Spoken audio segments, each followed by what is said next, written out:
Minister Sheikh Hasina has in fact resigned and fled to a safer area. More than 90 people were killed and hundreds injured in a fresh wave of anti-government protests. Thousands of Bangladeshi protesters have stormed the palace of Prime Minister. মুক্তিযোদ্ধাদের নাতিপুতিরাও পাবে না, তাহলে কি রাজাকারের নাতিপুতিরা পাবে?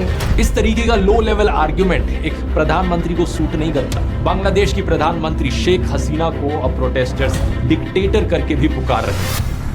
बांग्लादेश छात्रों का विद्रोह बेकाबू हो चुका है। प्रदर्शनकारी ढाका में घुस आए हैं। शेख हसीना को देश छोड़कर भागना पड़ा। छात्र और नागरिक शेख हसीना के सरकारी आवास में घुस गए, जहां वो 2009 से रह रही। आरक्षण हटाने की मांग को लेकर छात्रों ने यहाँ पे विद्रोह किया है, लेकिन गोलीबारी के कारण प्रदर्शन ने कुछ और ही यहाँ पर मोड़ ले लिया है और हसीना को देश छोड़कर भागना पड़ा है। दुनिया भर में बांग्लादेश के नागरिक जश्न मना रहे हैं। ऐसा क्यों? आखिर बांग्लादेश भारत के लिए इतना जरूरी क्यों है? यहाँ पे हम सबसे पहले बांग्लादेश कैसे फॉर्म हुआ उसकी बात करते हैं। साल 1947 में भारत के दो टुकड़े हुए थे, एक पश्चिम पाकिस्तान और एक पूर्वी पाकिस्तान। लेकिन 1971 में भारत और पाकिस्तान के बीच फिर से युद्ध हुआ। युद्ध 13 दिन तक चला। 13 दिन में पाकिस्तान के 93,000 सैनिक भारतीय सेना के सामने घुटने टेक देते हैं। युद्ध खत्म होने के बाद पाकिस्तान का फिर से एक बार दो टुकड़े होते हैं, जिसमें से एक पश्चिम पाकिस्तान जो आज भी पाकिस्तान के नाम से जाना जाता है और एक पूर्वी पाकिस्तान जिसे हम आज भी बांग्लादेश के नाम से जानते हैं। 1947 में भारत की आजादी के बाद एक और मांग रखी गई, भारत आजाद होगा तो दो देशों में आजाद होगा, जिसे जिन्ना की जिद पर पूरा किया गया और नया देश पाकिस्तान बना। और जब 1947 के बाद हिंदू पाकिस्तान से भारत आए, करीब 40 लाख हिंदू पाकिस्तान से इंडिया आए और 60 लाख मुस्लिम इंडिया से पाकिस्तान गए। इसमें धर्म के नाम पर काफी कत्ले और खून खराबा हुआ, जिसमें पाकिस्तान से जो ट्रेन आती थी उसमें लाशों के ढेर रहते थे ट्रेन के अंदर। चारों ओर खून खराबा और मंजर बद से बदतर हो चुके थे, जिस कारण से इस खून को देखते हुए पाकिस्तान का निर्माण किया गया। लेकिन ये जिद सिर्फ मोहम्मद अली जिन्ना की ही नहीं थी, बल्कि the father of nation Mahatma Gandhi के जिद के कारण भी इसे पूरा करना पड़ा। वो चाहते थे अगर देश आजाद हो रहा है तो जिन्हें दूसरा देश चाहिए वो दूसरे देश जा सकते हैं और एक देश के निर्माण के लिए एग्री थे, जो कि धर्म के नाम पर होगा। मोहम्मद अली जिन्ना की जिद के कारण और महात्मा गांधी के खास मोहम्मद अली जिन्ना, जिन्हें वो अपने बेटे जैसा प्यार करते थे, न चाहते हुए भी गांधी जी के कारण सबको एग्री करना पड़ा और एक नया देश फॉर्म हुआ। क्योंकि उस वक्त महात्मा गांधी पूरी दुनिया में काफी ज्यादा लोकप्रिय थे और उन्हें द फादर ऑफ नेशन भी कहा जाता था, जिस कारण से कई खून खराबे के बाद इसे पूरा भी किया गया। 15 अगस्त 1947 वो दिन था जिस दिन भारत स्वतंत्रता से आजादी ली और इंडिपेंडेंस डे 15 अगस्त को स्थापित किया। ठीक उसके एक दिन पहले यानी कि 14 अगस्त 1947 को पाकिस्तान ने अपने आजादी की घोषणा की। पाकिस्तान के बनने के बाद भी पाकिस्तान में कभी भी पॉलिटिकल स्टेबिलिटी सही नहीं रही। 1947 के बाद अभी भी करंट स्थिति देखे तो पाकिस्तान की कभी पॉलिटिकल स्थिरता नहीं आई और किसी भी पीएम ने अपने पूरे 5 साल का कार्यकाल यहाँ पर पूरा नहीं किया। या तो देश आर्मी अपने ढंग से चलाती या तो पॉलिटिशियन सिर्फ अपने ऊपरी मामले देखती। सच तो ये है सत्ता पे सिर्फ वही आता है जिसे आर्मी बनाना चाहती है और आर्मी देश को अपने हिसाब से ही कंट्रोल करती है, बस ऊपरी पॉलिटिक्स दुनिया को दिखाने के लिए। 1947 से पाकिस्तान सिर्फ कर्ज पे चल रहा है और अभी तक भी कर्ज पर ही चल रहा है। साल 1956 में पाकिस्तान का ऑफिशियली कॉन्स्टिट्यूशन यहाँ पे अडॉप्ट किया गया, क्योंकि देश के आजादी के बाद भी पाकिस्तान ने ऑफिशियली अपना कॉन्स्टिट्यूशन नहीं बनाया था। अब बात करते हैं साल 3 दिसंबर 1971 की। अमृतसर, जोधपुर, अंबाला, आगरा, श्रीनगर टोटल 11 एयरफील्ड पे हमला किया गया जाता पाकिस्तान की ओर से। भारत में उस शाम को prime minister Indira Gandhi radio पे एक मैसेज जारी करती है देश की जनता के लिए। इंडिया के खिलाफ एक जंग छेड़ दी गई है। मैं एक खतरे के समय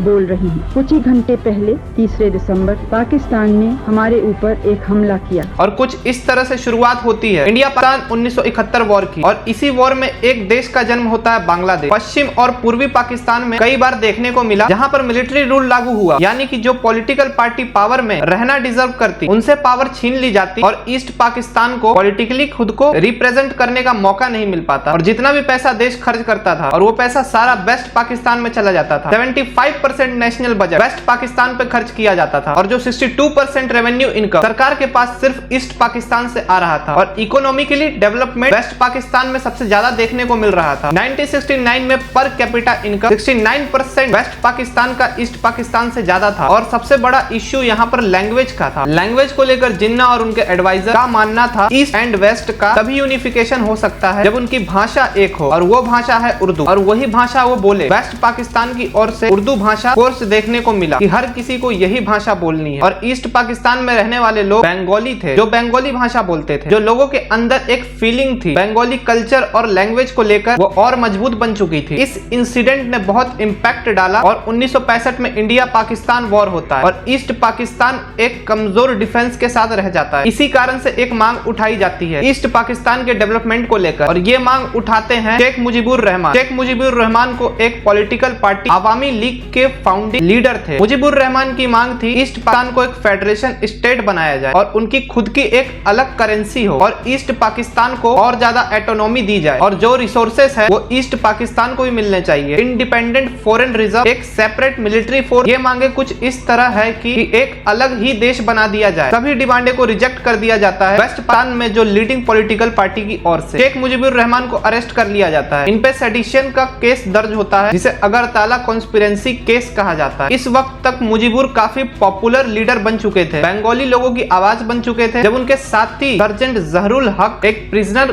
गार्ड द्वारा गोली मार दी जाती है, उनके साथ ही उसी जेल में थे। ईस्ट पाकिस्तान आवाज और ज्यादा बढ़ जाती है और मुजीबुर रहमान को रिहा कर दिया जाता है। 1970 में इलेक्शन होते हैं। ईस्ट पाकिस्तान के अवामी लीग पॉलिटिकल पार्टी इन इलेक्शन को जीत जाती है। 313 में से 167 सीट इनके पास जाती है। शॉकिंग बात यह थी कि वेस्ट पाकिस्तान में एक भी सीट नहीं जीतती है। बांग्लादेश की सभी सीट यानी कि ईस्ट पाकिस्तान की टोटल सीट 169 में से 167 सीट जीत जाते हैं पीपीएल, पाकिस्तान पीपल पार्टी। वहीं वेस्ट पाकिस्तान में 80 सीट जीत जाती है और ईस्ट पाकिस्तान में 0। एक ऐसी पार्टी फॉर्म में आने वाली थी जिसके पास ईस्ट साइड सीट थी और वेस्ट पाकिस्तान में 0 सीट। इसे देखते हुए पीपीएल यानी कि पाकिस्तान पीपल पार्टी इलेक्शन को कैंसिल करवाना चाहती थी क्योंकि उनके मर्जी के इलेक्शन रिजल्ट यहाँ पर नहीं आए। 1 मार्च 1971 को इलेक्शन कैंसिलेशन के अनाउंसमेंट होते हैं। ये सुनकर ईस्ट पाकिस्तान में विद्रोह शुरू हो जाता है। लोगों का कहना होता है ये डेमोक्रेसी का मजाक बनाना सही है क्या? हमारी मर्जी की पार्टी यहाँ पर जीती है। यहाँ पर फिर से सड़कों पे भारी प्रोटेस्ट होते हैं और यहाँ पे शुरुआत होती है नए देश बनाने की। शुरुआत होती है बांग्लादेश लिबरेशन वॉर फाउंडेशन की। यहीं से नेम की शुरुआत होती है बांग्लादेश की यानी कि बंगालियों का देश और वॉर की शुरुआत होती है। ईस्ट वेस्ट पाकिस्तान की वॉर होती है। वेस्ट पाकिस्तान को डर था कहीं इस वॉर में इंडिया न एंट्री ले ले, जिस कारण से पाकिस्तान इंडिया में हमला कर देता है और यहाँ एंट्री होती है इंडिया की। और जब तक ईस्ट पाकिस्तान की मिलिट्री यहाँ पर सरेंडर कर चुकी होती है, ये वॉर यहाँ पर खत्म होती है। सरेंडर साइन किया जाता है। 93,000 से ज्यादा सैनिक यहाँ पर सरेंडर करते हैं Indian forces and Bangladesh liberation forces के सामने और ये दुनिया का लार्जेस्ट सरेंडर बनता है आफ्टर अ वर्ल्ड वॉर। और कुछ इस तरह से जन्म होता है बांग्लादेश का। और मुजीबुर रहमान 1973 में इलेक्शन के साथ उनकी पार्टी अवामी लीग पावर में आती है, पर ये ज्यादा टाइम खुशी में नहीं चलता। 15 अगस्त 1975 को शेख मुजीबुर रहमान को एसिसिनेट कर दिया जाता है। उनके पूरे परिवार के साथ उनकी सिर्फ 2 बेटियां इसमें जिंदा बचती है जो उस वक्त जर्मनी में थी। 1975 में जियाउर रहमान पावर पे कब्जा करते हैं और यहाँ पर बांग्लादेश एक मिलिट्री डिक्टेटरशिप में आ जाता है। फिर शुरुआत होती है साल 2009 की। मुजीबुर रहमान की बेटी शेख हसीना यहाँ पर बांग्लादेश की सत्ता पर पावर पे आती है और आखिरी तक पावर में शेख हसीना ही पावर में रहती है जब तक कि बांग्लादेश क्राइसिस नहीं हुआ। पर आता है एक ऐसा काला दिन, वो काला दिन जिसने पूरे बांग्लादेश को बदल कर रख दिया जब भारी संख्या में स्टूडेंट सड़कों पे उतरना शुरू कर दिए प्रोटेस्ट के लिए। ये प्रोटेस्ट की शुरुआत होती है रिजर्वेशन को लेकर, वो कोटा सिस्टम जो बांग्लादेश की 56% जॉब्स अलग अलग सोसाइटी के लिए है यानी कि सिर्फ 44% नौकरियां मेरिट के बेस पे मिलती है। यह सिस्टम इंडिया से बिल्कुल अलग है जहां इंडिया में सिर्फ कास्ट के बेस पर ही रिजर्वेशन मिलता है और वहीं बांग्लादेश में फ्रीडम फाइटर के बेसिस पे हो रही है। 2021 में कुछ फ्रीडम फाइटर्स के 7 बच्चों ने हाई कोर्ट में एक पिटीशन डाली इस कोटा सिस्टम को हटाने के खिलाफ। 5 जून 2024 को हाई कोर्ट का फैसला आता है। जो पेटिशनर कह रहे हैं वो बिल्कुल सही है। सरकारी सर्कुलर को इलीगल डिक्लेयर कर दिया जाता है और कोटा सिस्टम को फिर से एक बार री इंट्रोड्यूस किया जाता है। यही कारण था कि प्रोटेस्ट फिर से जाग उठते हैं। जनता कहती है ये कोटा अनकॉन्स्टिट्यूशनल है और ओरिजिनल कॉन्स्टिट्यूशन में कहीं नहीं लिखा है फ्रीडम फाइटर्स की अगली जनरेशन को भी जॉब्स मिलेगी रिजर्वेशन की बेसिस पे। फ्रीडम फाइटर्स को रिजर्वेशन ठीक है, पर क्या उनके बच्चे पोते पोतियों को भी रिजर्वेशन देना सिर्फ इसलिए क्योंकि कभी उनके दादा परदादाओं भी कभी फ्रीडम फाइटर थे और रिजर्वेशन पे यहाँ पे करप्शन के भी चार्जेस लगे हैं। कैसे डिसाइड करेगी सरकार कौन फ्रीडम फाइटर थे और कौन नहीं थे? सरकार ये जिम्मा खुद को देती है। सरकार खुद डिसाइड करेगी फ्रीडम फाइटर कौन होगा। पिछले 15 साल से अवामी लीग सत्ता पे है और प्राइम मिनिस्टर रही शेख हसीना। ये वही पार्टी है जिसने बांग्लादेश को आजादी दिलाने में संघर्ष किया और जिन नामों को फ्रीडम फाइटर्स में लिस्ट किया गया उन नामों में 60,000 बार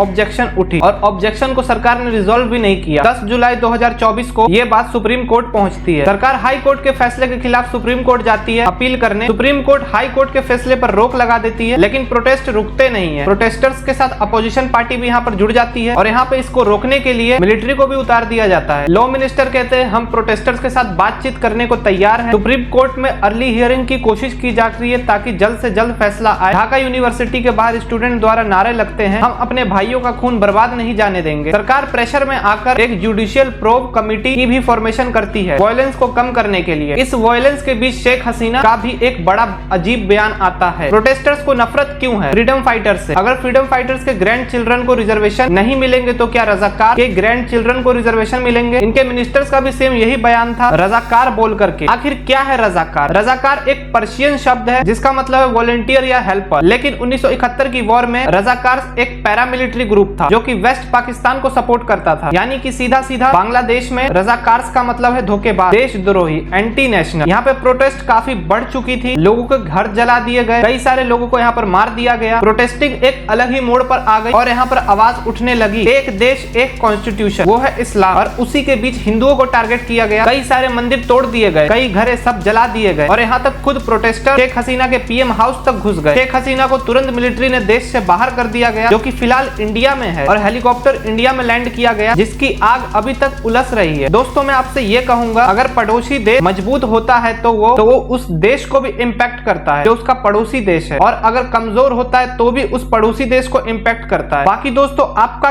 क्या राय है मुझे कमेंट करके जरूर बताना कि बांग्लादेश क्राइसिस के ऊपर और क्या क्या आपका जो सुझाव है, आपके क्या राय है, तो मुझे कमेंट करके जरूर बता देना। बाकी मेरे चैनल पर नहीं हो तो चैनल को जरूर सब्सक्राइब कर लेना दोस्तों, वीडियो को भी लाइक कर लेना। फिर मिलते हैं दोस्तों मेरे नेक्स्ट वीडियो में। जय हिंद, जय भारत।